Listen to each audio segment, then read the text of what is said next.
Hi, and welcome to another segment of Rookies to Racers. Today we have our special guest, Michael Penland.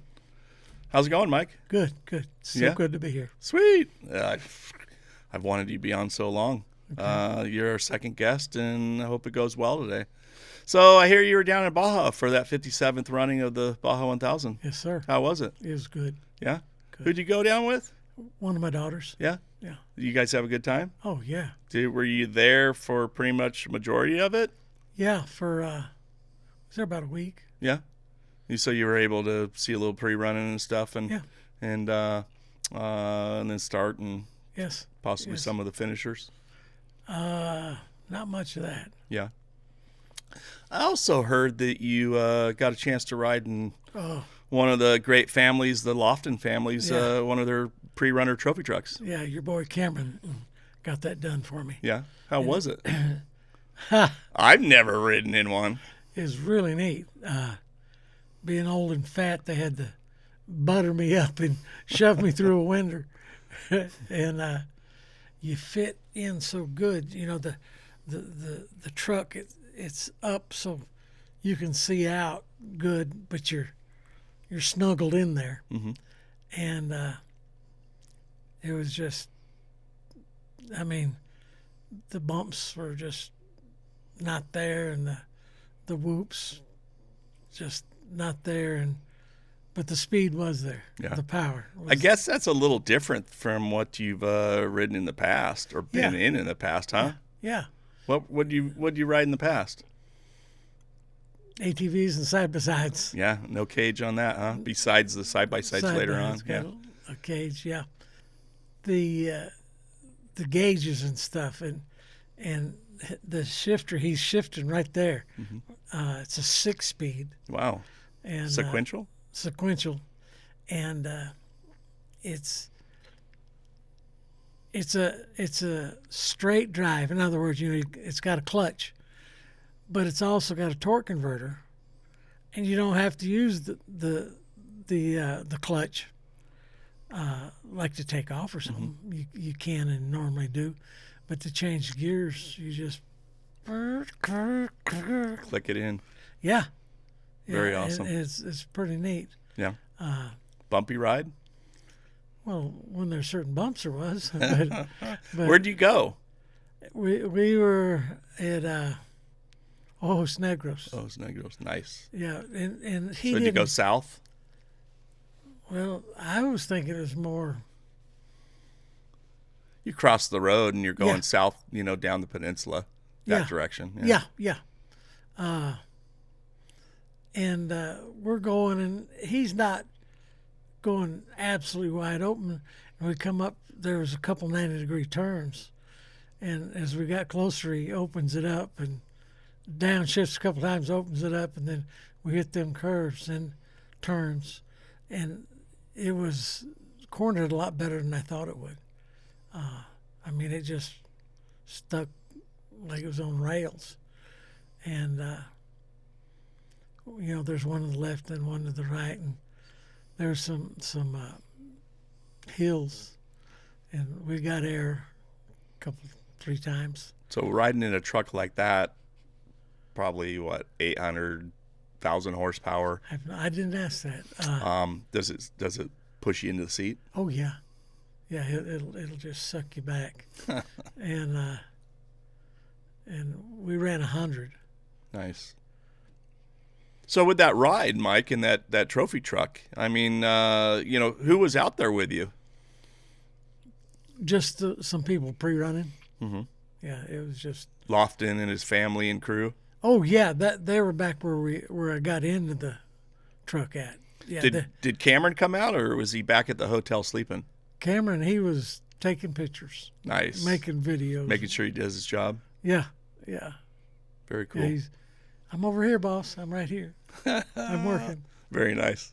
Very nice. So you guys took a little hot lap and stuff and got a chance to talk about some things. Did you know anybody out there? Bob's been around the racing world for a long time. Yeah. I'm really, really bad with names, but faces. I recognize faces everywhere I went. I recognize faces. And once Bob told me who he was, then I knew. But this is all West Coast stuff. I'm pretty much East Coast. Oh yeah. Where are you from again, Mike? Georgia. Georgia. Whereabouts? Rayburn Gap.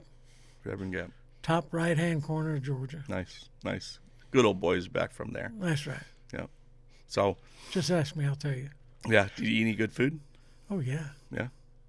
What do you have? Beans and taters. Sweet. Just a couple tacos here and there. Oh, occasionally. Yeah. We've got a Taco Bell and Clayton, and there's like 4 Mexican restaurants and traditional or whatever you want to call them. Nice. Does it compare anything to down there in Baja? Well, one of the things I like about Baja is those street vendors, and we don't have any of that. Yeah.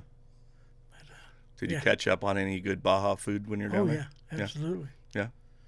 Yeah. It'd be nice to take some home, but not on the airplane. Yeah. Oh yeah. Getting back to our special guest, Michael Penland, I thought he'd be a great guest to have on with his long history of off-road racing. Mike comes from a background of motorcycle and quad racing with 19 starts at the Baja 1000, 6 wins at the Baja 1000, 2 score international championships. Baja 500, 4 starts, 3 wins at the Baja 500. GNCC with 300 plus starts, 200 wins in the 4x4 class, with an overall of about 1,000 plus combined starts in motorcycle and off and quad classes. So I thought I'd have Mike on to answer a few questions, possibly some stories that may give some good feedback for our garage racers, and see what he had to say. How you doing, Mike? Good. So good to be here. Good. So again, it's the whole thing about this program is to give information and help people grasp what it is, what it'll take to get them to the starting line. And maybe compete in their first race. How do you get started in racing? I had a motorcycle. My dad got me a motorcycle for my 14th birthday, and I just started riding, and then I was over 15 years old, and there's this one place, this woods, thousands and thousands of acres. Used to ride in it, and people would come from all over to ride there. And a couple people took interest and said, I need to be racing. And, of course, I had a Yamaha 80. Everybody thinks a YZ80. No, this was a YG1K, a stamped steel Yamaha 80, which a stamped steel frame is, if anybody knows what a Honda Super 90 is, a little bit like that.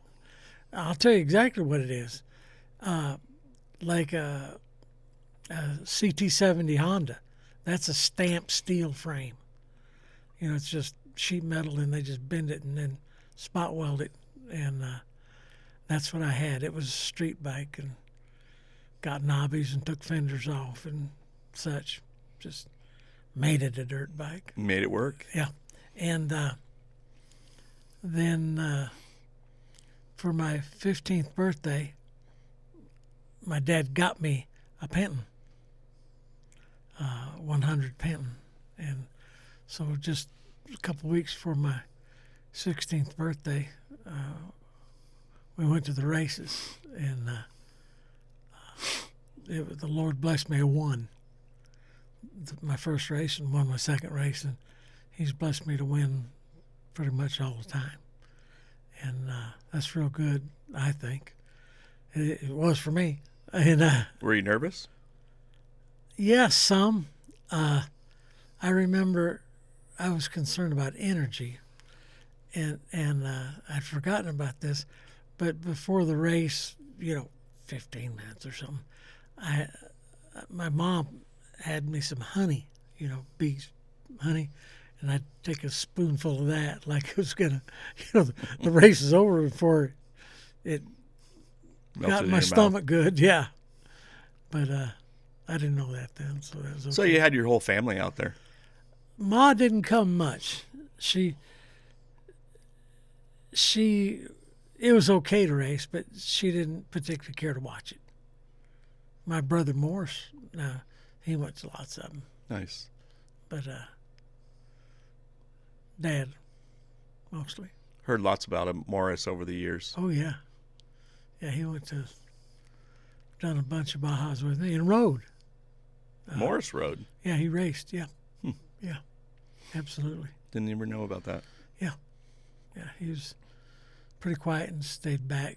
I mean, not quiet during the race, but afterwards he was noisy. So what are some of the stories that you maybe have, that could give some info for garage racers, what I call them? It's like prepping a bike, going out to races. One of the main things is you got to do it. You get your bike in as good a shape as you can, and you go to the races. And there's something I cannot emphasize enough, and that is be yourself. True. You don't go there and think you're Jeremy McGrath, or somebody.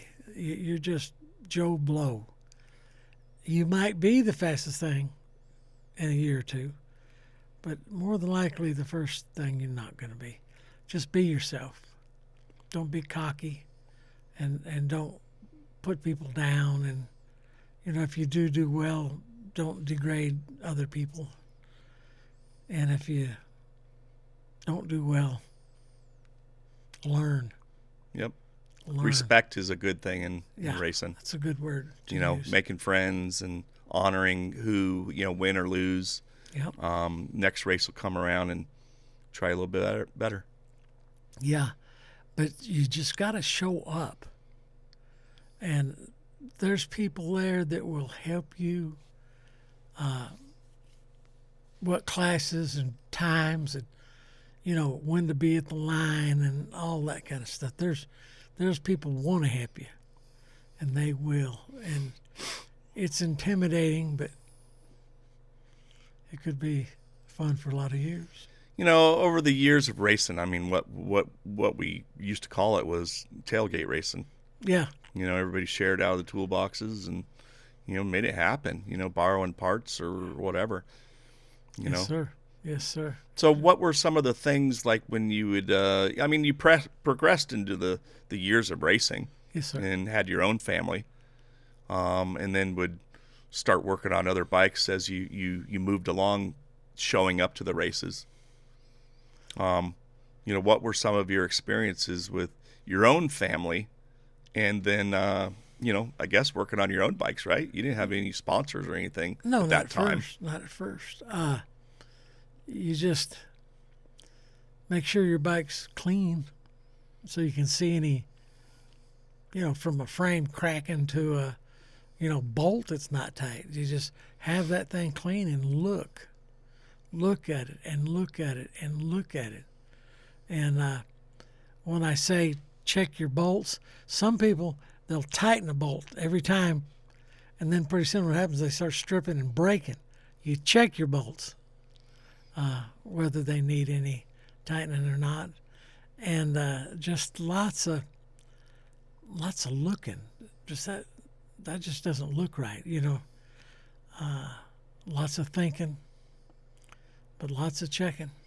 You had a trick back in the day. I remember seeing some of your bikes, and they would always have kind of a blob of silicone on it or something. But you used something, and you also had another little trick, and you can talk about it, your frames and stuff.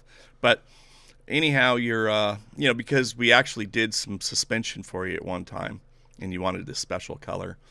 But you had that blob of silicone or whatever it was, or hardener type of a, engine gasket type sealant, and they were on each and every bolt. It was silicone. In certain places, I would use a color completely different. So it was real obvious. And other times I'd use clear. And what it was for, I used silicone because it absorbs vibrations. So the bolt or nut would crack loose and then start with vibrations, unthreading, if you will, loosening. But it was just sometimes I had a big blob, but I tried not to. It wasn't supposed to be. But just, it also let me know that bolt was checked. But that really helps them not vibrating off. And it's more important in a Baja 1000 than a Grand National Cross Country, which is 2.5 hours or so. Sure. But they're all important. Sure. And all important. Whether you're doing a 10-minute moto or what, you just can't have things coming loose. Yeah. I mean, you didn't have any crew or other people other than yourself working on your stuff. No. Once we got out west and were doing the Baja stuff, my brother helped me all the time. A few times we had to pull motors, and he'd help me.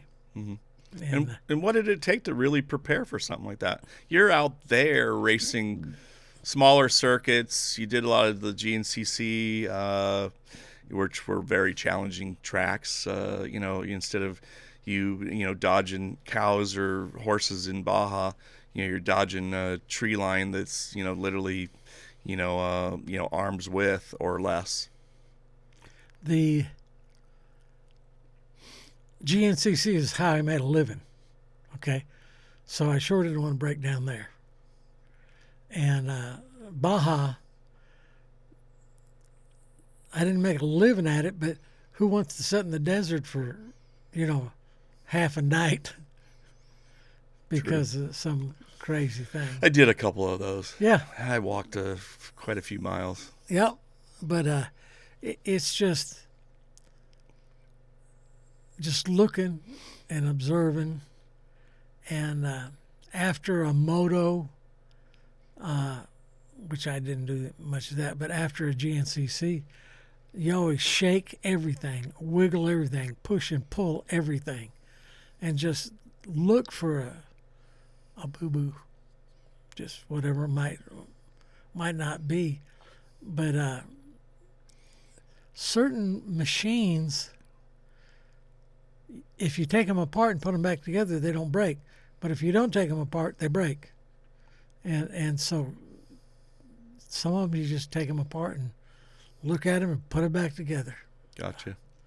And just double checking everything. So from a GNCC where you're kind of close to your local areas, or a good drive away to your own garage, how do you prepare for something mentally and putting everything in a trailer and driving all the way out from Georgia, all the way out to the Pacific Ocean, to go down into Baja? I mean, how would you prepare for that when all these guys are up here just from just 100 miles away? You're 1,000-something miles away. To Ensenada is almost 2,500 miles from my house. But as a boy who hasn't heard of the Baja 1000, so I'd won some national championships and stuff in GNCC, and I just said I want to do it. And came out here and looked and seen my first desert, and I wanted to do it. Who'd you race with at that time? Who was my brother Morris? and I think there's one other, just the three of us, I think. What were you on? A Wolverine, 350 Wolverine. Wow. That thing had run almost 50 miles an hour. But it just went and went and went. Mm-hmm. We didn't have to work on it. Did you finish that race? We won it. You won it. What year was that? 95. 95. We won the first 4 Baja 1000s we done. Did the same guys come back? No. Occasionally we'd have one here and one there, but never had the same team twice. Yeah. Who other big guys rode with you? My brother's bigger than me, but 6 inches taller. Other racers in the same field? Some, yeah. Yeah. Yeah. And then later on, you went on to Can-Am. Yeah. I'm sorry, it was Kawasaki. Yeah. I think you had a spurt with Yamaha, maybe. Yeah, kind of. Yeah, but Kawasaki was kind of the debut on Brute Force. No, Prairie. Prairie. Brute Force was what? The Brute Force was Kawasaki. Yeah, but it was a Prairie. At first, it was the Prairie, the 400. Then the 650 came out. Buddy, they changed the world. Mm-hmm. And, yeah.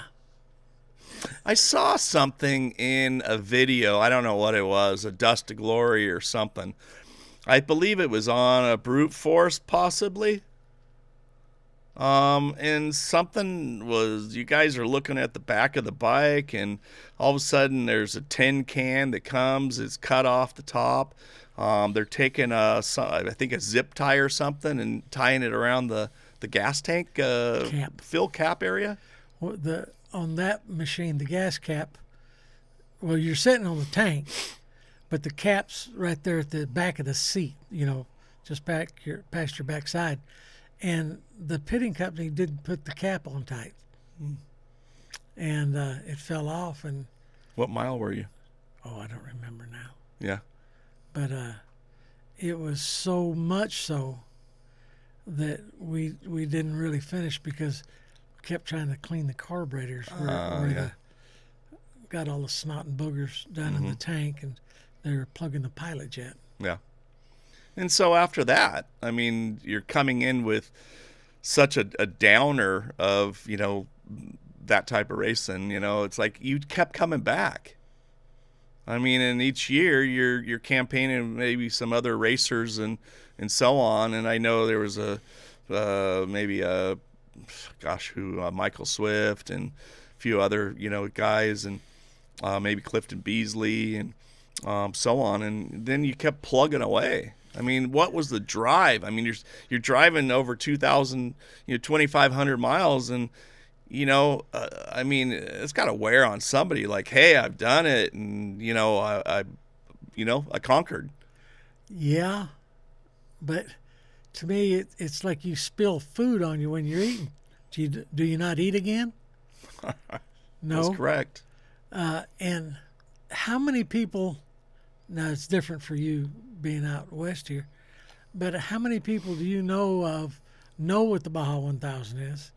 How many people do you know that's won a Baja 1000, or raced it, and then how many do you know has won it? True. And it's just it's just thank the Lord that I've got to do that. It's just good, and it's.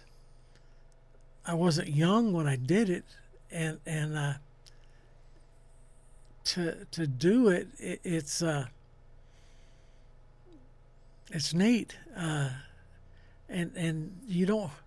I didn't want people that were super duper motocrossers because they break the bike out in the desert and don't bring it back. You want somebody that'll get it back to the next man, and there's lots to it. It's breathtakingly fast, but you got to get the machine back. So you sure don't want to do stupid things. No matter how many times I've raced it, and every single time you thought that it was going to be all nice and smooth, it was a full train wreck. Yeah. No matter the prep or whatever, it was just the terrain, the people, the cars, your bike, the weather, puddles and coast to coast, and it was awesome. Yeah. Always changing the terrain, but so often it was the same, but it was in another place. And I tell you what, if the world ever gets low on rocks, Baja's going to be rich because they got rocks to get rid of. And if you don't think there's lots of rocks in Baja, Mexico, go there. It's just rocks and rocks and rocks and rocks. And they play havoc on tires and suspension parts, A-arms, stuff like that. They can be really rough. So GNCC, Baja 1000, Baja 500, whatever. Just the race itself. What do you think was or is to this day possibly one of the toughest races you've ever done? Oh, Baja 1000, because there's so much of it. You know, I've done the Blackwater. I've done 3 of those and won one of them. I do want to touch back on that. So Fine. at first, you will say the Baja 1000 was your toughest. Score, yeah. International, Baja 1000 is your toughest. The Baja 1000, I've one of the reasons I came out west to race the 1000 is because we would race 2.5 hours roughly at GNCC, Grand National Cross Country, and that's a long time compared to 10-minute motos and 20-minute motos. But when you come to Baja, you can ride. I've raced for 13.5 hours straight and then get off and put somebody else on. Mm-hmm. You know, one of the partners with the racing, and then got back on later. I went to race, and that's what I wanted to do. Sure. Well, I know. Yeah. A lot of my distances, point to point, were pretty long. You're just thinking it's never going to end. But when you came into those last few check spots that are 50 miles apart, you're like, I don't want it to end. Yeah. Even when the race was coming, you're close to the finish. Mm-hmm. You're like, I don't want it to be over. I want it to just restart again. That was the feeling, because once you started, you're gonna have to wait another year for it to all come along. Yeah. So I understand the feeling. When I was trying to find riders to ride with me, race with me in the 1000, I wanted riders. I wanted them to be hungry still. At the end of their 200 miles or 400 miles or 75 miles, whatever it was, I wanted them to be hungry still. Because if somebody's full, they'll leave the bike in the desert. Mm-hmm. I'm sick of this. I'm going to do something. True.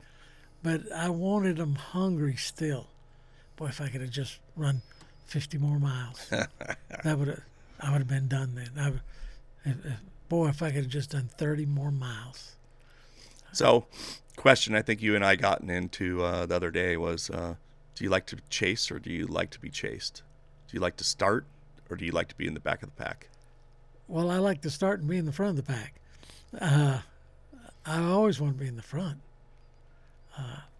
Now, saying that, because in Baja you start every minute or 30 seconds, depends on what day and stuff. But I didn't then. I like to be in the last, because one time I got a third instead of a second. I think it was 29 seconds. Oh, and it just made me sick. So that's when I started getting back row starts, because anybody, if I'm beside them, I'm 30 seconds ahead of them. Okay? Or if I'm ahead of them, then I'm ahead of them. But I liked it where I had that cushion, so I'm not smart enough to say, well, there's so-and-so, and he started a minute and a half in front of me, and there's so-and-so over there. He started, was it 2 minutes or 2.5 minutes in front of me?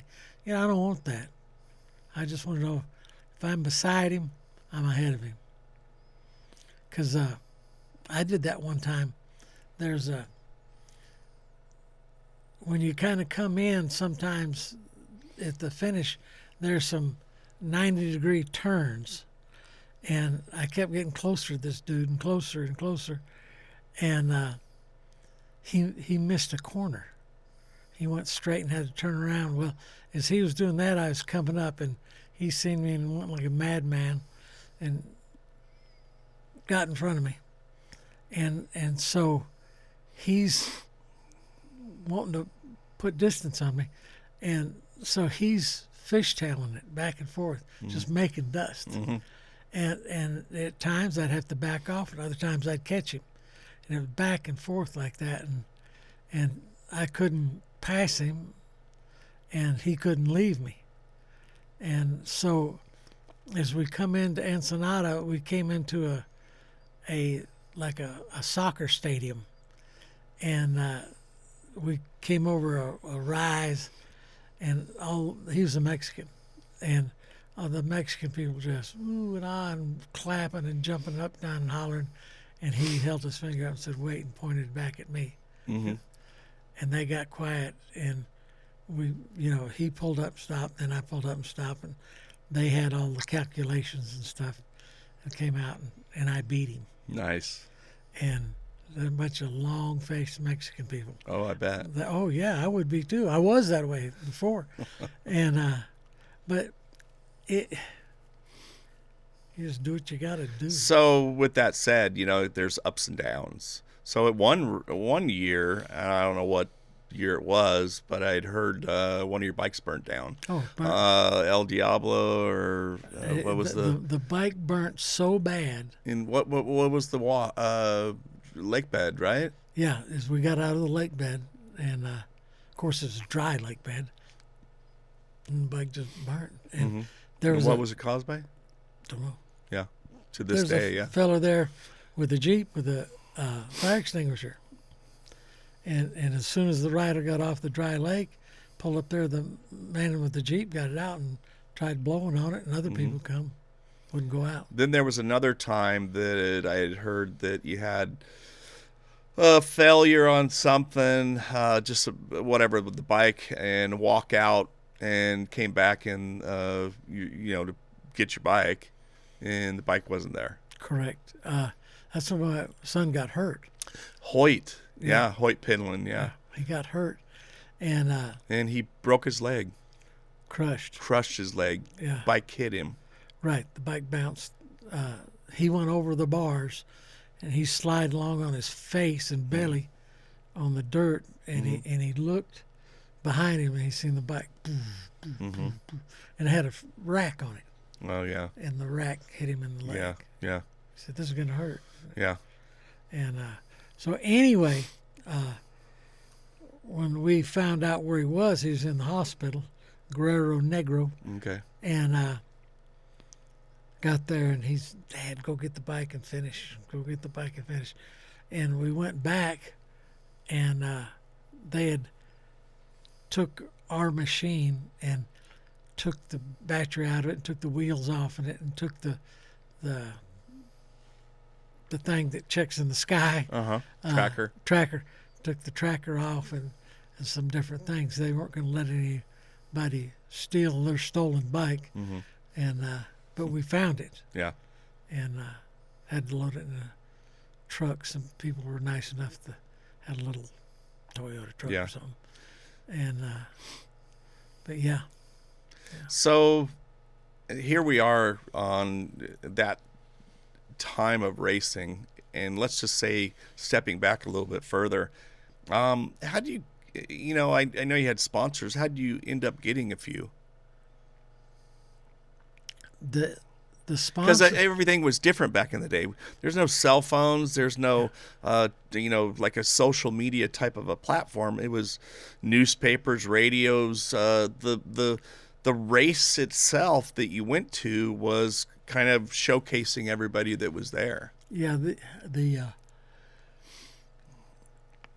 the biggest thing then was magazines, and I was in 10 out of every 12 magazines, and my sponsors, the best sponsors, came to me, and I know that's weird, but they came to me. But even early back, you wanted to use a different tire or something, so you'd either approach somebody or, yes, like you said, they were looking at you. Yeah, they came and talked to me. But you made a eye to eye type of a thing, so it was something that was a handshake ish, and your word, and then you kind of went from there. Yeah, yeah, Kind of like I said, taking it back to the tailgate, straight out of your garage to the track, and everybody run what they brung. And then it kind of developed into, people taking notice and wanting to experiment with different things, because that was all the era of, change, with, again, bigger and better parts, whether it be, your intakes or exhausts or whatever, to make them run more efficient. And then it was all traction and, comfort on the bike. Mm-hmm. So, that's what I'm, trying to get to is, it's not a social media. It's really making your presence with the people in front of you. Yeah. Okay, I don't want this to sound bad, but there's a stock car race 35 miles from my house, and it's big. For all the local people, for us, it's a big race. And people want to know, no one's ever let me drive a car, a stock car, or whatever you want to call them, dirt track car. But the thing is, they talked to me about it, and I would say, look, if you go to Toccoa racetrack every Saturday night or Friday night, whatever it is, and for a whole year you win every race, you'll be in the local newspaper twice, and people will talk about you and stuff, but it won't do anything. I say you go to the races like I do all over the nation, the GNCC Grand National Cross Country Series, and people see you and hear about you and come and see you, and they read about you in magazines, and that's where you get exposure. Exactly. And being there, trying, starting the race, being there every race too, yeah, not just hit and miss. Mm-hmm. Because they said before I started racing the GNCCs that no one in the four-wheel drive class would be at every race. We're in this part of America, so that feller hits 3 of them, and this part of America, that feller hits 2, and that part over there, a feller hits 4, but I hit every one of them. Mm-hmm. Every one. Yeah. And so anyway. So what did your sponsors expect of you? To go to every one. Go to everyone. And do the best I could. Loyalty. Yeah. Representation. There's something that even the vilest of people don't like hearing cussing and swearing. And when people are being interviewed, they're just cussing about this and swearing about that, and no one wants to hear it. No. Their children might be listening. Yeah. Their daughters. Sure. Yeah. And I don't talk like that anyway, but don't talk like that if you're being interviewed. Don't do it. Yeah. Talk nice. Yeah.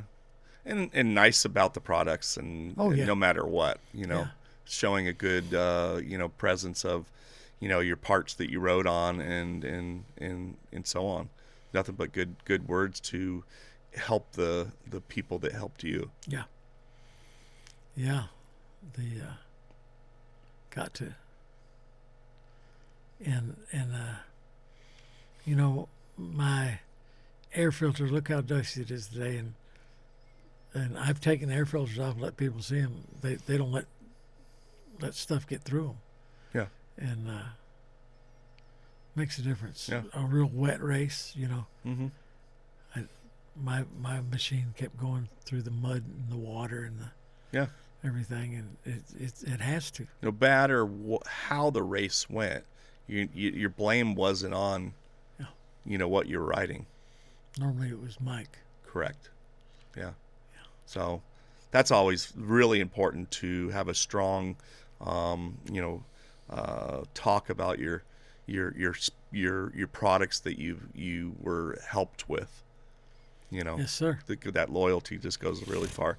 So here we are. We're going and talking about elements and different things about your machine and what it went through. Blackwater. I think it was the Blackwater 100. Yes, sir. Maybe tell us a little bit about that. Where was it? In Davis, West Virginia. Davis, West Virginia. It's supposed to be America's toughest race. And the length of the race? The first year I rode, the laps were, I think it's 56 miles a lap. And I only did one. I because of me. I got behind a feller, and he was in a faster class than mine, and tried to pass him and I couldn't pass him. He wouldn't let me by, and anybody knows looking at the machines, we're in different classes, but he wouldn't let me by. So I got mad and went off the beaten path some, and when I came in, I had a flat tire, and I had 28 holes in it. Oh, wow. And so I only did one lap. So the terrain. Oh, yeah. Terrain was pretty brutal. Absolutely brutal. There was mud, and there was hill climbs coming out of the river crossings. There was moon rocks, they called them. They were rocks as big as houses. They weren't sticking up a lot, but the dirt wasn't on them anymore. They were just naked rocks, and they had big cracks in them from where the sun had beat on them and stuff. And I remember I'd walk the tracks the day before the race and look at it, and these cracks, motorcycles couldn't parallel them cracks because their wheels and tires would go down in them, and a lot of them are so big, four-wheeler ones would. So you always crossed at an angle. If you wanted to go the way the crack was going, you zigged and zagged back and forth. And I remember one time I was crossing and one of them cracks, and I looked down in it, looked way down in it. You know what I seen? What? The bottoms of Chinese people's feet. So, that tells you how deep, deep they were. And Blackwater, and when it rained, mud day, great day was there, mud. And going across these fields and people hitting holes and their feet going over their head, and what I didn't realize till I raced it was how fast it was. It kind of prepared me for the Baja 1000. Wow. Yeah. How many racers do you think would be out at a particular Blackwater? How many times did you do Blackwater? 3. 3. And how many racers do you think that were there in all sorts of classes? There's people argue with me, but there was people with the numbers on their machines, 500. But now that don't mean that from 300 to 400 means there's 100 riders. Maybe it went from 320 to 400. I don't know. Yeah. But I know I seen 500. Wow. And it was just full. People that wouldn't race but once a year would go to that, and they weren't there to race. They were there to be stupid and do crazy stuff. And your last race was Blackwater? 93. 93. They closed it down. Yeah. Tree Huggers. Huh. Wow. Tree Huggers got it. And each one of those 3 are those races that you had 3 wins. No, the first one, like I told you, I came in at the end of one lap, 56 miles, and had a flat with 28 holes, didn't have no spares. Okay. And then the next year, this would be 92, I came in had 2 laps, I think, or 3 laps that time, and I had a real good lead, and didn't go much over a quarter mile, and my swing arm broke. Oh, wow. So that put me out of that one. And then 93, the last one, the Lord let me win, and I won good. Awesome. Good race. Very nice. In 93. 93 was the last one. That's awesome. So getting back to our GNCC and our Baja, Mike, we've kind of flopped back and forth, it seems like. But, where I forgot to touch on a point was, or some of the racing that you did is, during the ATVs, the side-by-sides were all coming out. And I know you dipped into a little bit of that during, both series. Tell me a little bit about it from both, What did you drive at first? I think the Commander was around. Yeah. They gave me a Commander. I forgot what year it was. And they said I couldn't race it until the last GNCC. What was the reason for that? You tell me, big boy. Huh. Is that when they were, cycling some things out or something? I don't know. Too new? Made me feel bad, that's for sure. Yeah, but there were other cars out there, no? Oh, yeah. And they said no. Can-Am was helping them. Huh. And they said you couldn't race. Yeah, not GNCC. I couldn't run GNCC until the last race. Okay. Ironman. Huh. Indiana. And how did you end up doing? Terrible. No time on it. And I'd broke a shock, and so I got a set of shocks, and when I had entered it, I entered it in stock class, and a bunch of people went nuts saying they weren't Can-Am shocks, and I didn't know. And so I had to race the modified class, and didn't do too pretty good.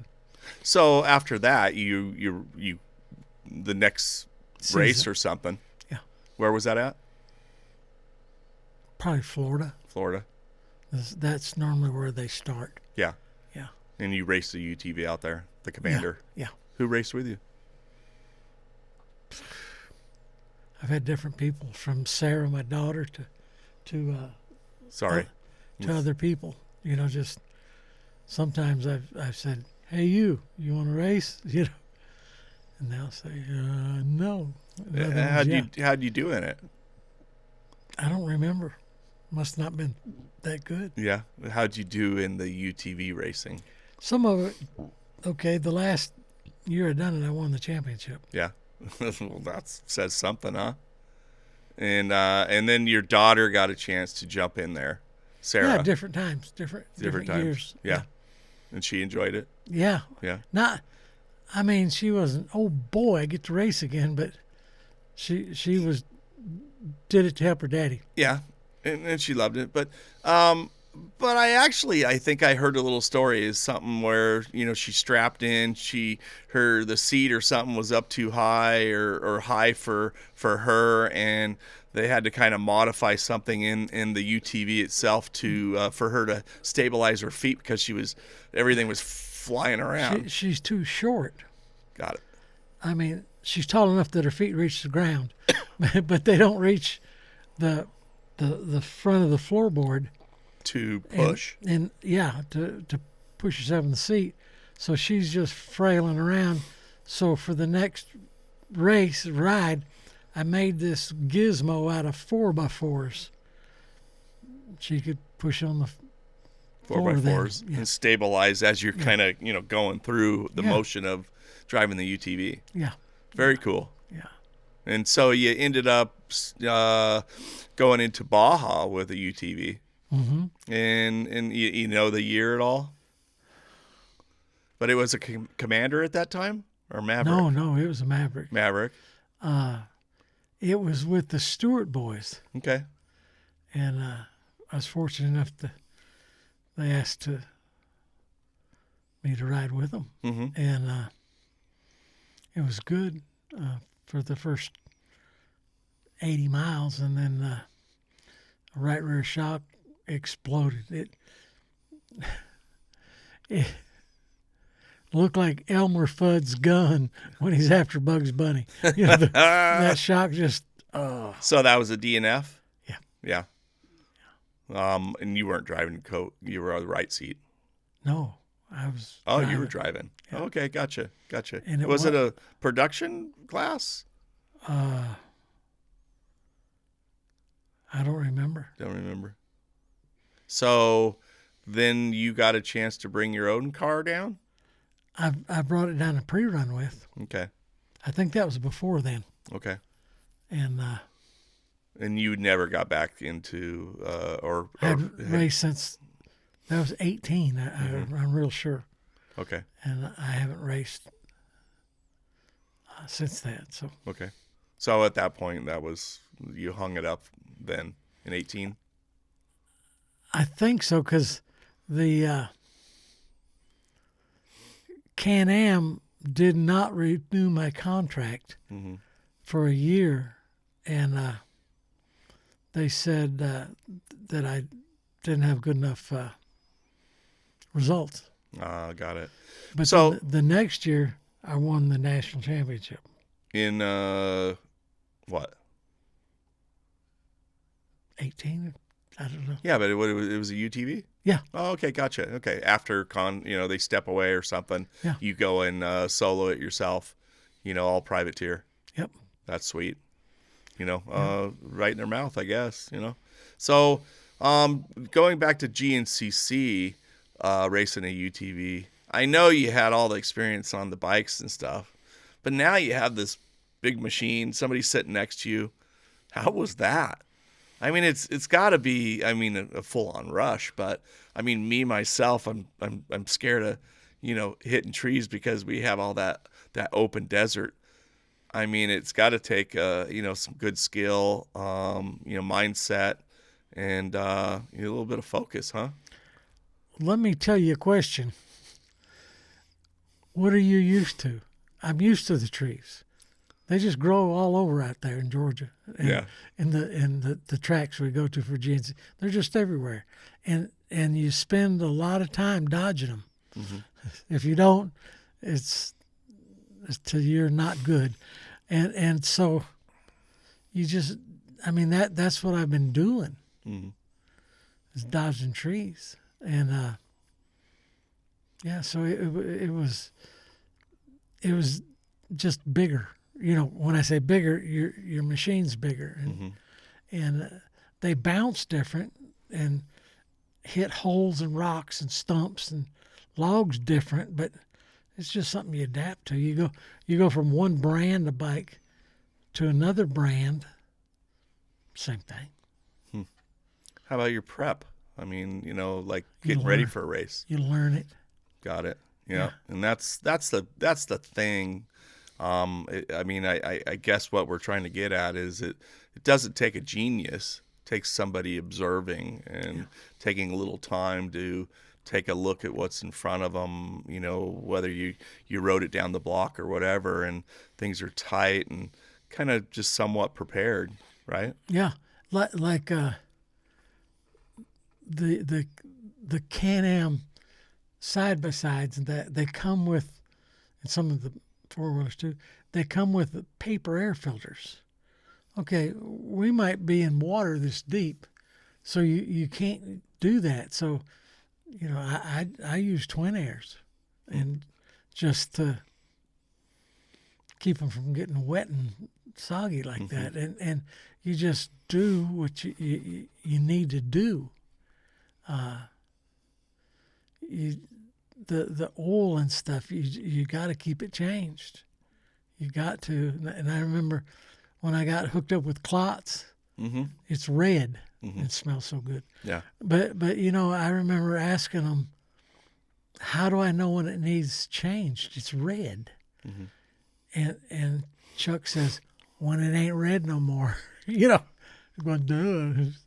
But it's just talking to people and learning and listening.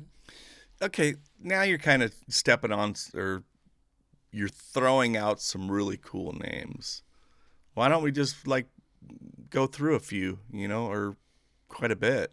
Who were some of your buddies and the guys that just date back from, your friends, the guys that you grew up with through this whole sport, from tires and exhausts? Who could we, throw out there? Let's go through a few. Well, I'm bad with names. I know, but you can name the part, and there's the Yeah. part. And even you got into your own exhausts and, things like that.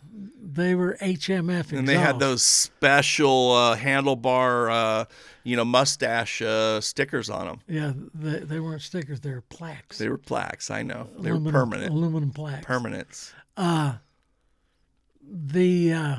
So HMF. Yeah, Hans, bitchin' guy. yeah, and just different ones that I can't even think of them all, but Your Twin Air, yeah. Maxis, Oh, yeah. the people that you kind of directly worked with. Maxis, there was different ones. But I know you did a long thing with Bighorns. Yeah, Maxis Bighorns. Yeah. Did all the tire testings with other brands or, Against other brands. Yeah, against other brands. Yeah. Yeah, like at Maxis, James Inn, he's the head of Maxis, like North America. Mm-hmm. And we were buddies, Yeah. And Wheels, that's OMF. OMF, yeah. You had all those special wheels. Yeah, Tim Orchard. Yep. Yeah, and it's I met Tim Orchard at the '95 Baja 1000, and Tijuana. Yeah. Yeah. Shocks. Lately, it's the last several years been Fox. Yeah. At Jim Blunt. Mm-hmm. And it's just the Lord's blessed me for people to help me. How about you had a special light? Oh, well, let's just you pretty much ran Pias, I think they were. I ran Pias for a while, of course, and then Cyclops. Cyclops is always there, that big eyeball right on the top of your head. Yep. Yeah. Yep. Cyclops has been very good to me. Mm-hmm. But forget being good to me. They're good for the woods, the desert, and the woods. Oh yeah. Oh yeah. They just make everything turn white. Oh yeah. Absolutely. Yeah. How was it doing some of those 24-hour races? When you're on the machine, it's great. When you're not on the machine, it ain't great. And I believe there was that particular one, and it was a shootout or whatever, and we had to continuously ride and switch off machines. I got stuck with that little baby 400 or whatever, or 500 or whatever the heck it was. And it had the little strut or something in the front. It was pissed off because I wanted to be on the bigger machines because it had better suspension. And I just had to keep riding it. When my segment came around to ride an Outlander or 800 or a Renegade or something, I thought it was just on, the couch at home. Yeah. And then we go through the night riding and it's pretty rad, super fun. Yeah. I remember also, and I know you're going to remember this, is where we were stuck up in some commercial setting. Where we were testing all these bikes, and they were all for their catalogs and commercially stuff, and we were like outskirts of San Francisco or something like that. And we're in this beat up barn that looked like from Beverly Hillbillies or something, it didn't have walls. It just had holes, and you could see light the whole time as it's raining. It was freezing cold, and we all sat up there, Scott Kilby, yourself, me, bunch of other people from Can-Am, and you were telling the story, and I've got to somehow hear it. And it was about when you're taking your flight, and there was this Indian gal. You've got to at least be able to tell some of it. And she had a little dot on the middle of her forehead. There's a little bit of something in there, but I remember when all of it was coming out, we were just like sitting there like, what? And you're like, it was like the real deal. This girl sitting next to you, the flight from Georgia or whatever. It was a story about a man and woman got married, and the way I understand it, when the the girl becomes a young woman and she's on the market, they put that thing on their head and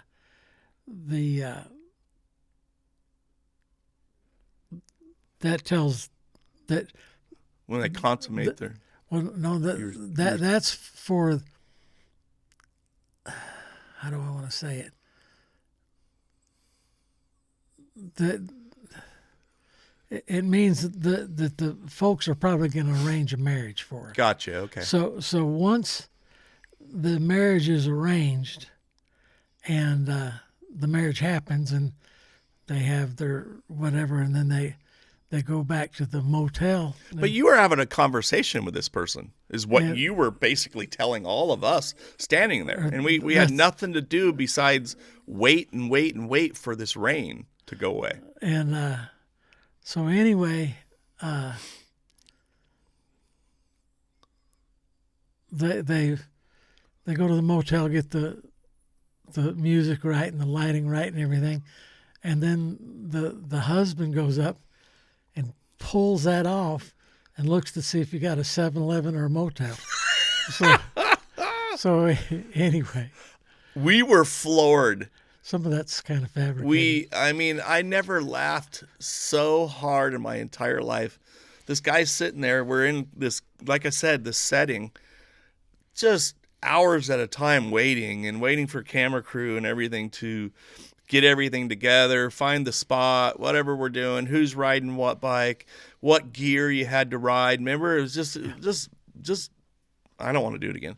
So anyhow, and then Mike's telling us stories of, all these different things. And then he pops this one, out, and, we're just like, our eyeballs are sitting there because he's, talking to this Indian gal and, on the flight and so on, blah, blah, blah, telling the story. And then all of a sudden they're going in to consummate their marriage, and the husband or whatever reaches over on her forehead and pulls back the sticker to see if he gets a 7-Eleven or a motel or something, or a liquor store or a Chevron or something. I think he told it the right way, but it was unbelievable. I've never heard anything like that in my life. Well, I enjoy a good story. Oh yeah, and you got tons. But anyhow, getting back to a little bit more of the racing, any other things that you could possibly share with, all that was really great insight of, the main thing is showing up to the race is what you've basically told us. You gotta show up every time and try,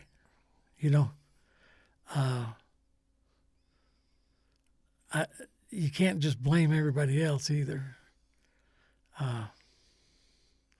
Like that Blackwater I told you had, all them holes in the front tire. That the fellow wouldn't let me pass, so I went outside of the boundaries, and I got a flat tire. Yeah, it's my fault. Yeah, and you got to be yourself. You can't, like I was talking, you can't be a Ricky Johnson when you've never done it. Yeah, and we talked about Ricky, slow is fast and so on. That's good words. And just going to the racing I've talked to you about, and I stepped out in 2010, I think, and now, I was on the previous segment, I was talking about, King of the Hammers, and I've talked a lot to you about it. And it's just, it's just, and I was telling you how I did it. I literally, I've looked at the stuff on TV. I've followed my son out there, Cameron, and coattailing him, and wow, this is great. This is awesome. I'd love to do it sometime. And I did garage racing in the garage, watching videos of all of our friends of Millers and, just everybody out there, and, Healy and Shearer, and just, Shannon Campbell. Oh my gosh, this guy's crazy, to where I found this program. I've always been one to, Okay, somebody else is going to get it taken care of for me. I'm going to go out there with this person and he's going to help me load and all this. My sons are going to go and I have somebody to be with. I'm going to load up everything myself. I'm going to get the gas, food, whatever I need, and I'm going to drive out there. I'm going to meet new people, get out of my element where I was, and I just signed up. I wasn't scared. I had the jitters of it was just meeting people, being somewhere different. And when I was out there, it all kind of, went away and I felt comfortable and okay, I'm signed up for the race and go home and like you said, checking nuts and bolts. And my thing is what I've always talked about is I forget things as I'm driving away. Did I remember to pack this or did I remember to pack that? And when I got out there, it was all gone. Literally, I knew where I'm staying there. I'm signed up for the race. All I could wait for is that green flag. I mean, I felt so good. And again, it was drive the race and see where you end up. And that's what I did, listening to one of the professionals out there, Jason, and, him saying that, driving 70%, for your desert loop where, like you said, you were balls to the walls. It's like I'm chasing dust or they're chasing me. I'm flying as fast as I could through there where I was calm, collected.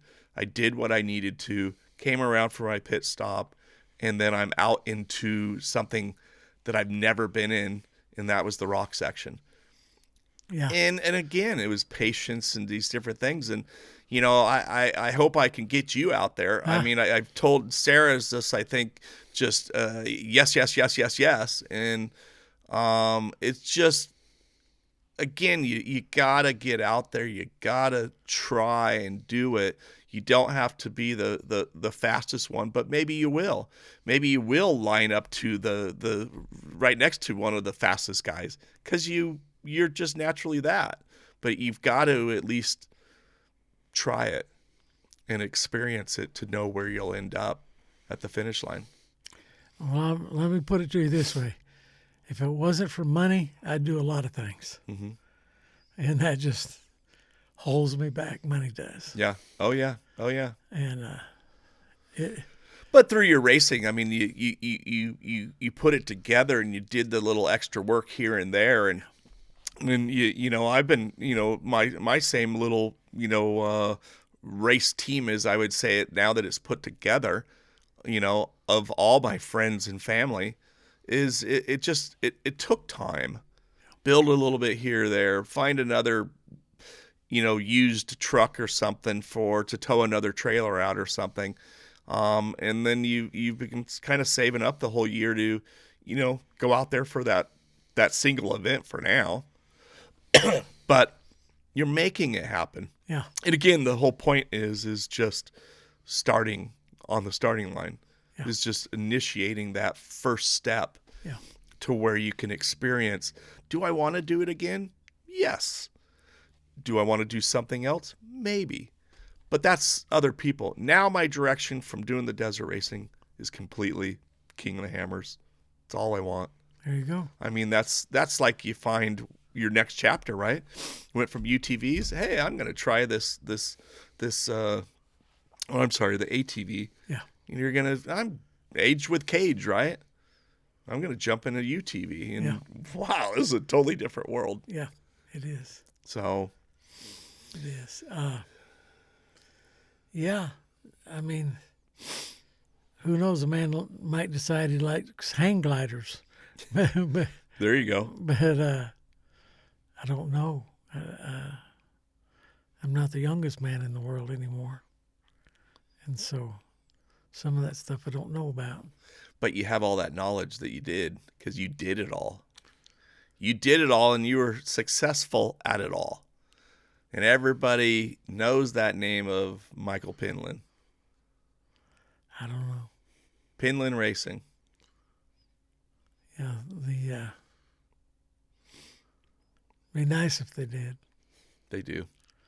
But yeah, it's what you want to do, and can you get somebody to help you? And yeah, Like I said, and I said it in other, the last segment basically is, it is a family atmosphere out there. good. You get a lot of that, those friends or new friends or old friends.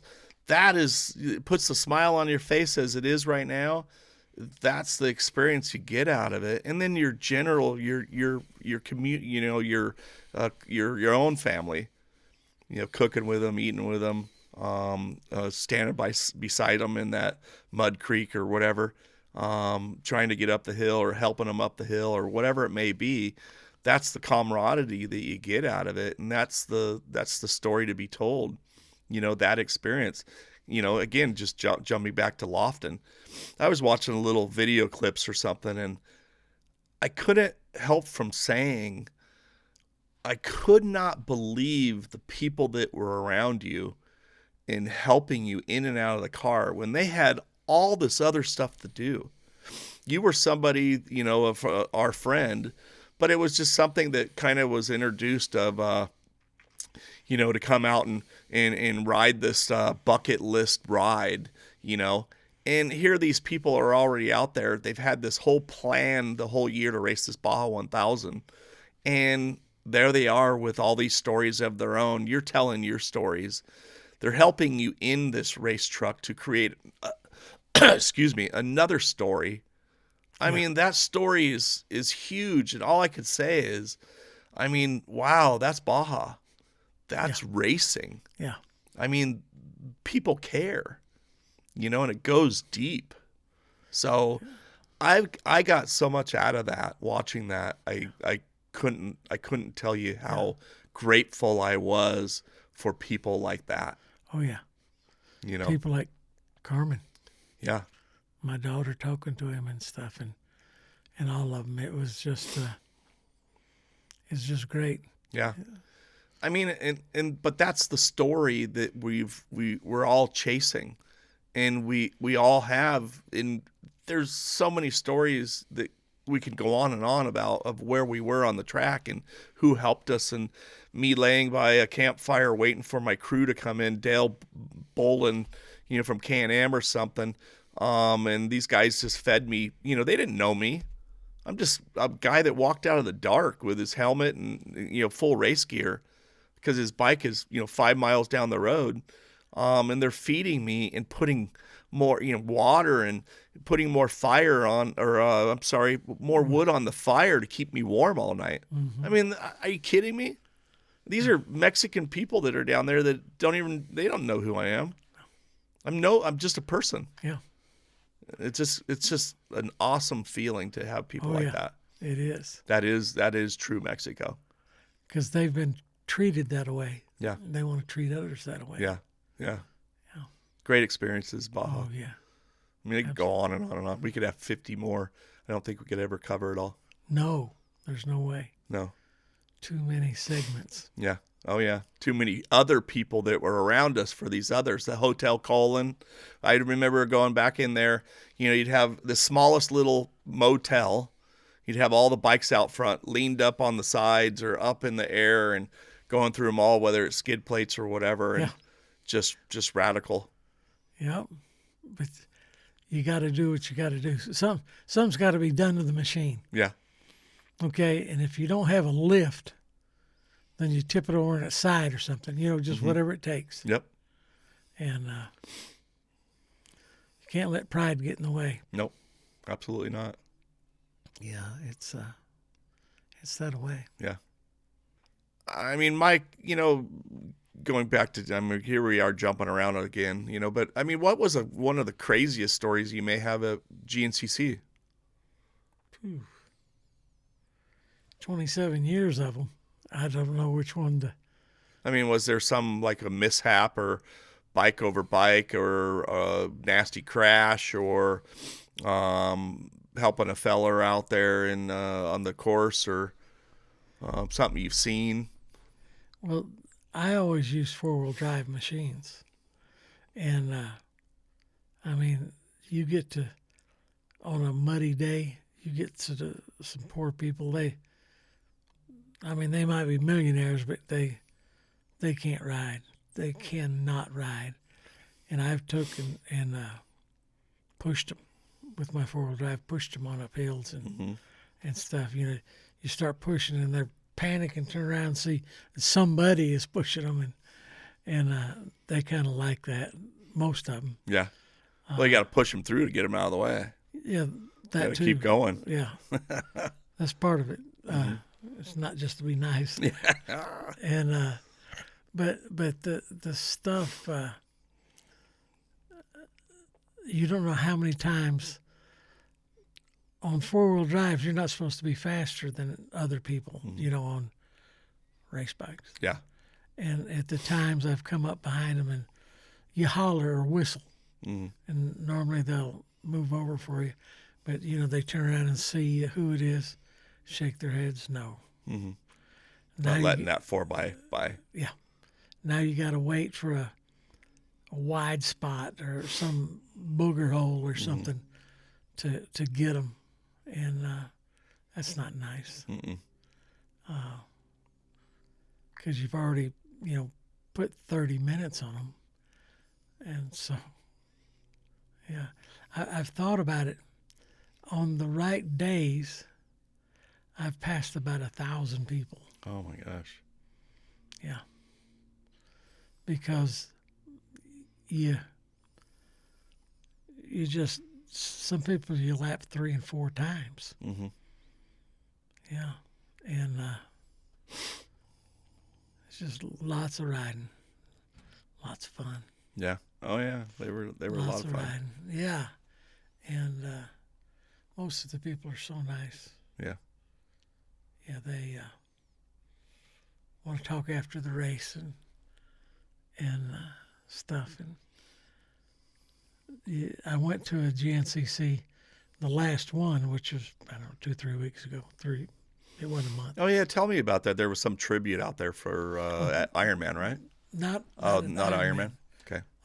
That was the Georgia race. Okay. The tribute thing was, but the Ironman was, there were so many people there. It was just unbelievable, and yeah, lots of racing, lots of people, and they loaned me a side by side to ride around, and people hollering and yelling, "Hey Mike, hey Mike," and got to talk to people I hadn't seen in years. Some of them. That was good. Yeah. Real good. And the tribute, that's probably in March, maybe April, whatever it was. And because of my health reasons, we didn't think I'd be here now. And so they had a thing, as kissing hands and shaking babies and that kind of stuff, and it was a lot of fun. Was your 7-foot tall friend there? No. He wasn't? No. What was his name again? Rick Smets. Rick Smets. And how tall was he? 7'4". 7'4". I remember that picture of you standing on like a bucket and standing next to him. 5-gallon Klotz can. Yeah. And he was still 2 feet over you.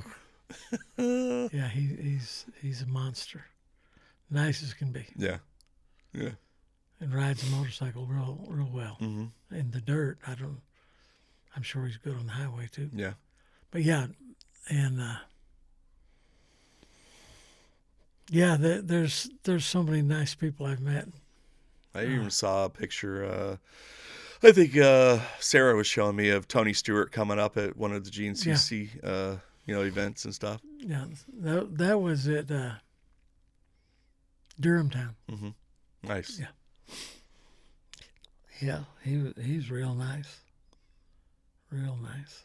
Well, what other things do you have to share? Oh, Lord. I'm better at people asking me and answering than I am coming up with stuff. I don't know. So getting back to, let's just say Baja, on such a long distance of a race,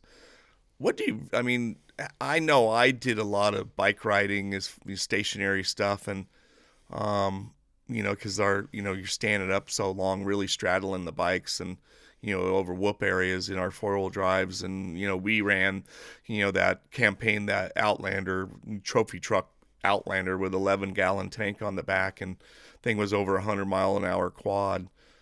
And you just had to set your mind in a certain mind frame, and also having limited riders with you, doing 250 miles at a time or so, pit to pit in different areas through, I don't know, through Portacetus or something like that, whooped out roads where it's never ever ending. How did you feel, and what was going through your mind? I know mine was, I'm always, you're thinking about certain things, and maybe another rider in front of you is a truck catching me. Where's that next gas? Where's my next pit?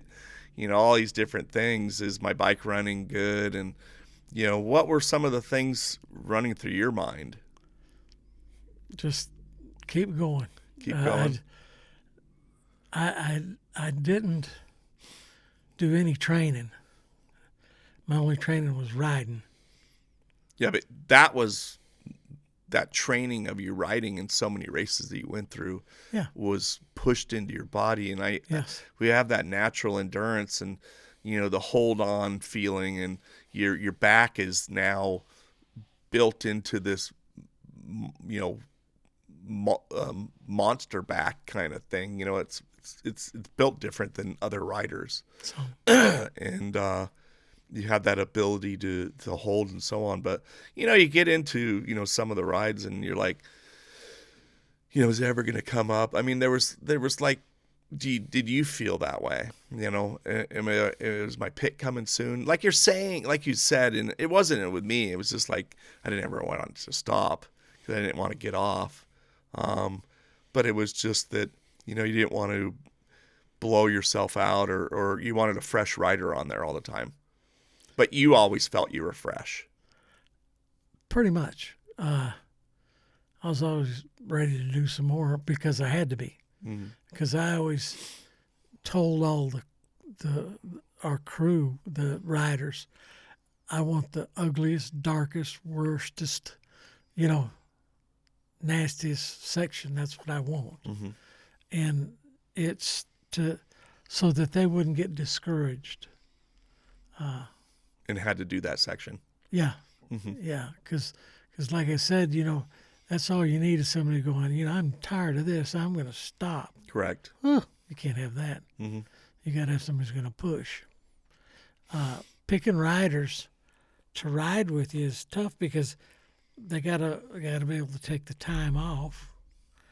They got to be able to, if they're riding the 4-wheeler, they got to be able to ride. You don't have to be the fastest thing, but by now you got to be there. Mm-hmm. And you got to be able to mechanic. And you got to be able to work on it when it can't be worked on. Mm-hmm. You just got to make it work. And it's just, you got to get it down the road to the next person or next pit, mm-hmm. or something. And that's just. And I always said A to B, A to B, A to B. It's not the finish of the race. I mean, it was literally each section. Yeah. It has to be, no matter technical or fast or whatever, but it's got to be clean and smooth. And that was, my thinking of giving a fresh, good machine and being able to give them feedback of maybe something of a feel, or a sound or something. Yeah, I'm supposed to be a mechanic, and that's something that I always would do is listen to the machine. What kind of noise is it making? Is that, that's nothing, and going, that one needs to be looked at. Mm-hmm. You got to know. Yeah. If something just has to be done. Because that one year, the back end went out. Mm-hmm. And that was real bad. Yeah. went from over an hour down, and we won by over an hour. So, we had to change back ends, and Is that when you rode in four-wheel or front-wheel drive? Is that? we did for a little bit. Yeah, correct. Didn't have no choice. Yeah, yeah. Yeah, the back end went completely out. We had to take the brake and hang the brake so the drive shaft spun inside of it. Mm-hmm. And then we got word that the back end was out of it. So we went down the road and started taking the back end out of a spare we had. Mm-hmm. And so when we got there, we just changed what we had to and Yeah. sent them down the road. We did quite a bit of R&D for that Can-Am, didn't Yeah. we? Yeah. I mean, drive shafts and, injector stuff and with Mike Rogers and clutch stuff. sharp. And oh, yeah, he's an awesome guy. I took them all the way down, I think, to Mike's Sky Ranch, and we did a bunch of stuff with that 450 at that time.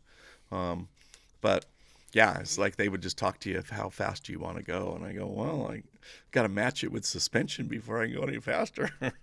I can't see much as I'm riding. Everything seems blurry. They made me feel real good one day. We didn't hire you because you're fast. We hired you because you can put more wear on a machine in 3 months than most people can do in a year. Going, thank you. Oh yeah. I remember sitting on the side of I don't know. I think we were in like Tonopah or something. I think it was maybe a Nevada 1000 or something, and there was different stages, and you're racing about out of hell, and you blow a drive shaft, and just over the hill around the corner, that's your pit, and you can't do anything, and we had to wait for a DS650 to come in with a tow rope to another race bike that was in a totally different class, Sportsman or something, and they towed us through, and it's all development. I mean, you're like, I just wanted to win the race, and just broke it. And thanks for now we know what to do. Yeah. That's the learning curve. Yeah. With Kawasaki, I didn't have to do as much of that. It was proven. Yeah, some of it. Yeah. I just think it's how quick they want to get the machine out to the public. Well, and again, we were riding, bringing snowmobiles out and putting them in a dirt environment. So, it was their different way of going at things. Yeah. It's all trial and error. Yep. But it was fun. Oh yeah. I enjoyed it. Yeah. So many nice people. Yes. Lots. That I've met. So many. So I think we've covered quite a bit, Mike. And you had lots of cool insight stories and your background of your whole world of racing. It was fun having you here today. Thank you. I've always wanted to hear quite a bit of these stories, and especially that Blackwater. That was so intriguing to me, and I heard so much about it. I kind of wish I had a chance to do something like that, but then again, it's very intimidating. When I did go out and do WPSA, which was that, on a pro motocross, ATV motocross event, where then they would showcase us campaigning those experimental four-wheel drive units here in a rock and mud and telephone pole race course on ESPN. Me coming when I first did it, I was like a horse running up to a steeple jump or something they would call it, right? I guess is a steeple or something.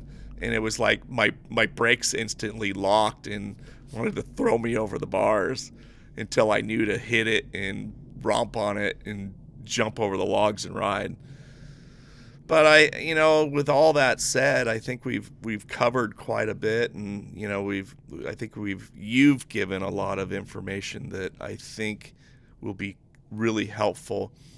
It's the point is getting to the races and following through and get yourself to the finish line and finding out that this is what I want to do. Yeah. And with this all said, I don't know if you have anything else to say, Mike. I want to mention this.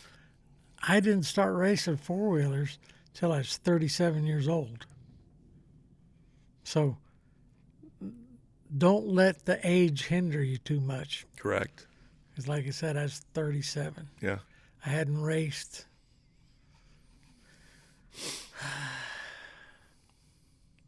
since 78, I guess it was. Wow. And then I was born in 53, so you can figure out how old 37 is. Mm-hmm. It's about 91 or something. Mm-hmm. And so don't let the age, knock you out. Yeah, absolutely. Yeah. Well, cool. I think we've summed it all up and given a lot of insight as well. And your story's down at Baja, and I can't wait to watch some more footage and hear some more stories about that and share some more experiences. Good.